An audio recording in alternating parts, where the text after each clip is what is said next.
Hello everyone, আসসালামু আলাইকুম। কেমন আছেন সবাই? আশা করি ভালো আছেন। হ্যাঁ বন্ধুরা, আমিও ভালো আছি। সো আজকে নিয়ে আসলাম ওটা জাদুর বাক্স থেকে জাদু বের করলাম। বুঝতেই পারছেন এগুলো কি বন্ধুরা। আমার কাছে প্রায় 31টা কয়েন আছে, 1 টাকার লাল। এগুলো কিন্তু আমার কাছে 31 লাখ টাকা এখন বর্তমান বাজারে। যদি কারো লাগে অবশ্যই কমেন্ট করবেন, আমি বিক্রি করব।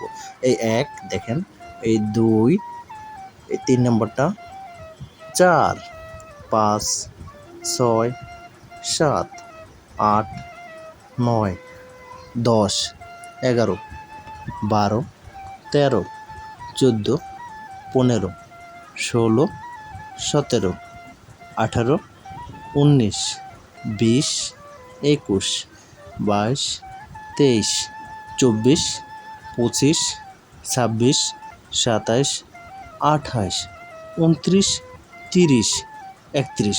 দেখছেন, দেখতে দেখতে কিন্তু 31টা দেখিয়ে দিলাম বন্ধুরা। আমি কিন্তু 31 লাখ টাকার মালিক। বুঝতেই পারছেন বন্ধুরা। দেখেন সবগুলো কিন্তু লাল টাকার কয়েন। এই যে দেখতে পাচ্ছেন সব লাল 1 টাকার কয়েন। এগুলো কত সালে কি সেই বিষয়ে আমি পরে এক সময় আপনাদের ভিডিও দেখাবো। এখন কিন্তু আমি 1 টাকা লাল কয়েন একটা টাওয়ার বানাইলাম। এই দেখেন টাওয়ারটা কিন্তু খুবই কাঁপতেছে বন্ধুরা। সো আজকে এই পর্যন্ত। ভালো লাগলে অবশ্যই কমেন্ট করবেন এবং চ্যানেলটি সাবস্ক্রাইব করে ভিডিওটিতে লাইক দিয়ে দেবেন।